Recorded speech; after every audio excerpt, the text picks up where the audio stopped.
Hi, my name is Chelsea, and I'm a vegan mom. I'm pregnant again, so I'm sitting on a ball. Here's my bum.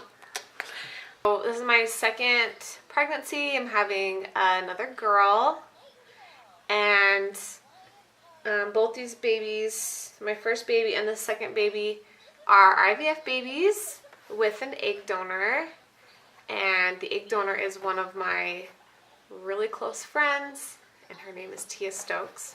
So my first daughter, her name is Giselle. Do you want me to show you in the video? Yeah. Okay. Oh, I still.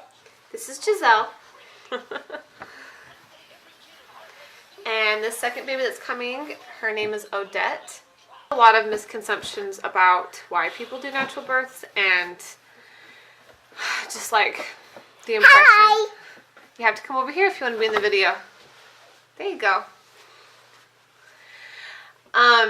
And just, you know, that whole, like, why would they go through that? We have modern medicine. We have, I grew up thinking, like, I would never, ever do a natural birth. And I was just taught that that would be ludicrous. There'd be no reason to do it when you could just do it pain-free. Sorry, this is hard with my 2-year-old. So this one over here, I had her natural the first time in the hospital. And I went in with the mentality, if I need an epidural, I'll get an epidural. I did tons of research. I was really nervous because it was my first time, and it ended up going really well. And I was able to have her all natural. It was a 4-hour labor. And after I had her, I instantly just thought, gosh, like, I probably could have been at home or been somewhere else, not been in like that kind of a sterile medical event feel, which some people don't mind, but I feel more comfortable when I don't feel like it's a medical event and it just feels like a normal thing's happening. So I just wanted to share the reasons why I'm doing this again naturally, and what all the benefits were, and how I weighed the pros and cons, because that's exactly what I did. And I just want to give a disclaimer right off the bat that, do you want to stay up here? I did not, for any reason, to prove anything. It's not to prove that I'm tough. It's not to prove womanhood. It's not, it's just not anything about that. And I think that some people get that impression when I tell them I'm doing natural birth, like, oh, well, good for you. I could never do that. And I kind of get that attitude of like, but that's why I'm doing it. And that's not why I'm doing it. Trust me, I am not the most tough person. My main reason for not having an epidural is to minimize interventions. And so I didn't realize until I did all the research, like how one intervention can lead to another one, which can lead to another one, to another one. And some people don't mind having interventions, and that's fine. Like I said, not judging anyone, however you want to birth is fine. But I just never thought that natural was an option, so I'm glad that I could learn that from someone on the internet too, so that's why I'm putting this out there. I didn't want like labor to go too slow and then have doctors say, we're not progressing, let's give her a Pitocin, and then get on the Pitocin, and then that cause some other intervention. If I can't feel anything or know how to change positions to see how this baby's coming out, then what if they need to use interventions that way and still can't get out baby, and then it leads to C-section. And I'm not saying that C-section's horrible. I know people do it and they say it's fine. But for me personally, I just didn't want to do that. I didn't want to have to use vacuum or forceps or anything that would put stress on my downstairs area or on the baby. I wanted to feel it, not because I like pain, because being able to feel it, I knew that I would have control of the situation more, and being able to listen to my body, know what I needed to do to ease out my baby in the most gentle way. And when you can't feel anything and you're just laying in a bed, then you are totally depending on your doctor to guide you through everything. And they're doing a great job. These doctors are awesome, but every body is so different. So they're going to go off of, you know, a standard routine and off of what they learned. Like for everyone, like, you know what I'm saying? I'm not saying they're not accommodating and personal, but like, yeah. It's gonna be more gentle. So this is the huge reason, is I want good recovery and try to keep my perineum as intact as possible.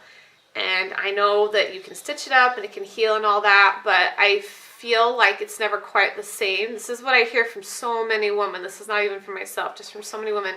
The more damage they have there, then the harder it is to recover and to feel normal again.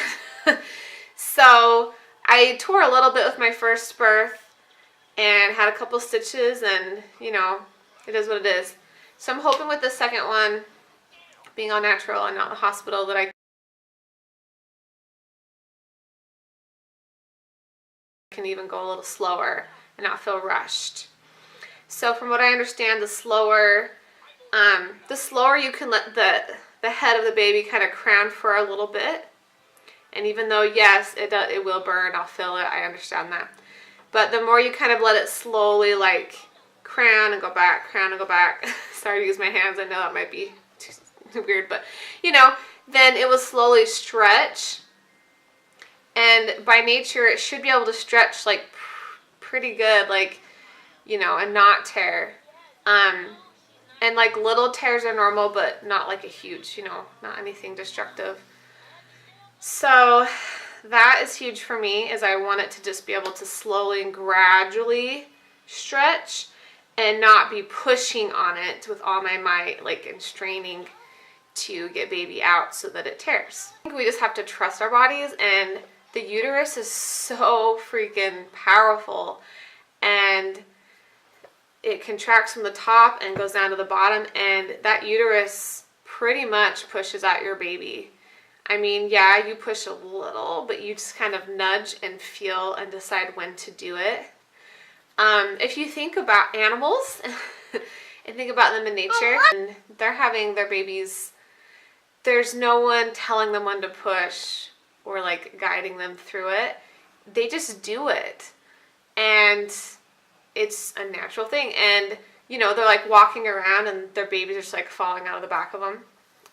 I think our bodies are miraculous. I think they can do a lot more than we think.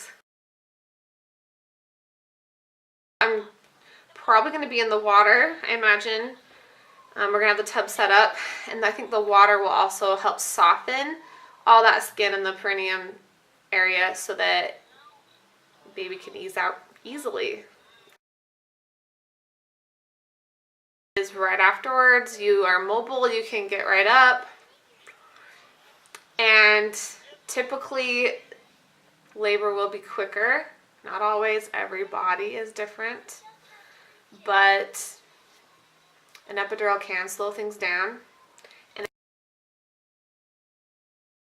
this will sound weird, but I was told before I had my first natural birth about like just a huge rush, like adrenaline rush and like high that I would have right after birthing her. And I know I haven't had an epidural birth to compare it, so I'm probably not the best person to ask, but I know there's lots of videos on here where people compare.